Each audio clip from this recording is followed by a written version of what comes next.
Our nation was founded on a bedrock principle that we are all created equal. The project of each generation is to bridge the meaning of those founding words with the realities of changing times. A never-ending quest to ensure those words ring true for every single American. Progress on this journey often comes in small increments, sometimes 2 steps forward, 1 step back, propelled by the persistent effort of dedicated citizens. And then sometimes there are days like this, when that slow, steady effort is rewarded with justice that arrives like a thunderbolt. This morning, the Supreme Court recognized that the Constitution guarantees marriage equality. In doing so, they've reaffirmed that all Americans are entitled to the equal protection of the law, that all people should be treated equally, regardless of who they are or who they love. This decision will end the patchwork system we currently have. It will end the uncertainty hundreds of thousands of same-sex couples face from not knowing whether their marriage, legitimate in the eyes of one state, will remain if they decide to move or even visit another. This ruling will strengthen all of our communities by offering to all loving same-sex couples the dignity of marriage across this great land. In my second inaugural address, I said that if we are truly created equal, then surely the love we commit to one another must be equal as well. It is gratifying to see that principle enshrined into law by this decision. This ruling is a victory for Jim Obergefell and the other plaintiffs in the case.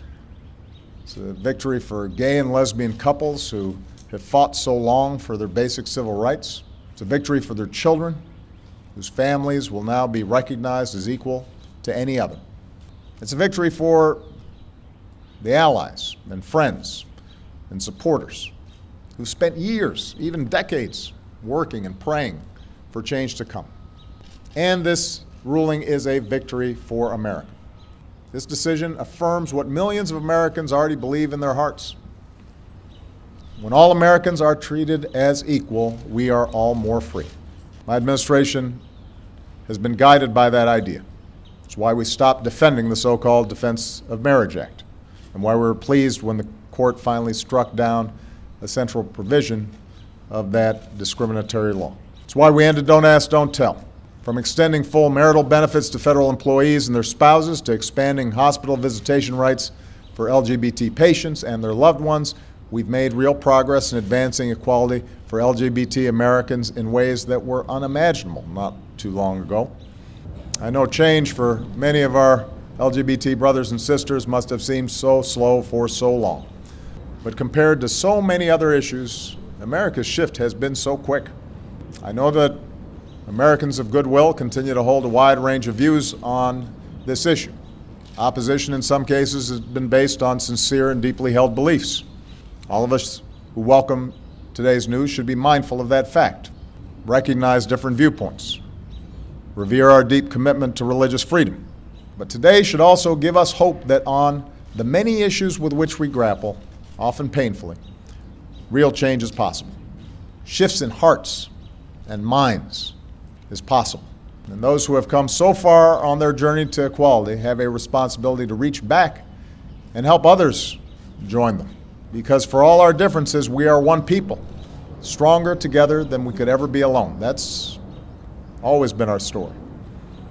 We are big and vast and diverse, a nation of people with different backgrounds and beliefs, different experiences and stories, but bound by our shared ideal that no matter who you are or what you look like, how you started off, or how and who you love, America's a place where you can write your own destiny. We are a people who believe that every single child is entitled to life and liberty and the pursuit of happiness. There's so much more work to be done to extend the full promise of America to every American. But today we can say, in no uncertain terms, that we've made our union a little more perfect. That's the consequence of a decision from the Supreme Court, but more importantly, it is a consequence of the countless small acts of courage of millions of people across decades who stood up, who came out, who talked to parents, parents who loved their children no matter what, folks who were willing to endure bullying and taunts and stayed strong and came to believe in themselves and who they were, and slowly made an entire country realize that love is love. What an extraordinary achievement. What a vindication of the belief that ordinary people can do extraordinary things.